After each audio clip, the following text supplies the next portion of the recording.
bismillaahir rahmaanir rahiim. Maanta waxaa fiirnaa sida loo ogaado marka dumarka ukuntooda ama ugxantooda ay diyaar tahay. Marka ani sida caadiga ah ayaan waxaa haystaa mobilka, waxaa ku haystaa app ama application ii sheega marka caadada soo socotay 24 bari ka dhiman tahay. Sida dabiiciga ah waxaa la dhahaa marka 24 bari ka dhiman tahay ugxanta dumarka diyaarta oo easy ay tahay in uur qaadaan. Laakiin aniga kan ayaan inta badan also ku tijaabiyaa. Waa soo gataa marka asagoo 10 xabo ah, laakiin hadda so far intaan ayaan ka isticmaalay 4 xabo. Marka adi 3 bari marka laga joogo xilliga caadada aan ka qubaystay kala ama aan iga dhamaato camal.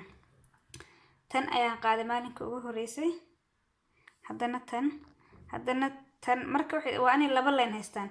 Midda hadda maanta aan qaaday marka waa tan already tan ayaa sheegaysa inay positive tahay oo la joogo xilliga ugxanteeda ay maanta kale ay diyaar tahay. Kuwaan marka kale waa maalmihii la soo dhaafay marka maalin kasta waa iska tijaabiyaa, laakiin inta badan appka ayaa inta badan aniga ii sheega.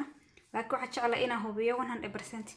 Marka kan soo gadid adi 10 xabo camal wada heshido kale dhowrka bari ugu horeysa maalinka ka qubaysatid ilaa ay hada wadid ilaa 10 bari ugu horeysa midka maalintu diyaar tahay isaan ayuu laba line kuugu soo saarayaa. Xagga kuwa kale caadi isaan iska ahaaneen hal line oo sheeg macnaheedu tahay negative. Marka sida caadiga ah kan waxa loo isticmaalaa sida marka uurka iska qaaday sidoo kale kaada ayaa saas oo kale inta wali ku dhex shubato u dhex gelinaysa. Halkan afkan hore ayaa saa u dhex gelinaysa adi 10 second ilaa meesha calaamada ma dhaafsiinaysa kaada inay soo dhaafto ma ogolaanaysa saas oo qabanay 10 second kadibna waad ka bixinaysaa. Waqtiga waa qoran kartaa aniga inkastoo mobilka uu ii leeyahay meel lagu qoro, laakiin hadda saan kala dib loo xisaabiyo waa tan maalinta aan leeyahay maanta oo waa 4 November 2017 ka. Ilaahay marka uur qaadi karo, laakiin saas waa iska xisaabsan dadaalku iska fiican yahay I think so caada soo socdana 19 bisha ayaa filaya.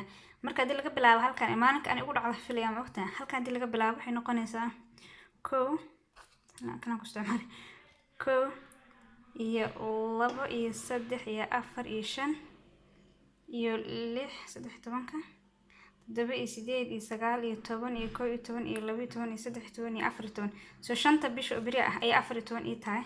Xagga maanta marka 14 ay ka dhiman tahay waqtiga ugu dhici lahaa camal maantana ay tahay waqtiga uu positive uu sheegay uu leeyahay yacni ugxantaada diyaar waaye saas camal. Marka insha Allah waa isticmaali kartaa hadaa rabti inaa badisi Chinese in Ilaahay wax ku siiyo ama uur ku siiyo kale insha Allah wixii kale tuna weydiin kartaan. Assalaamu calaykum.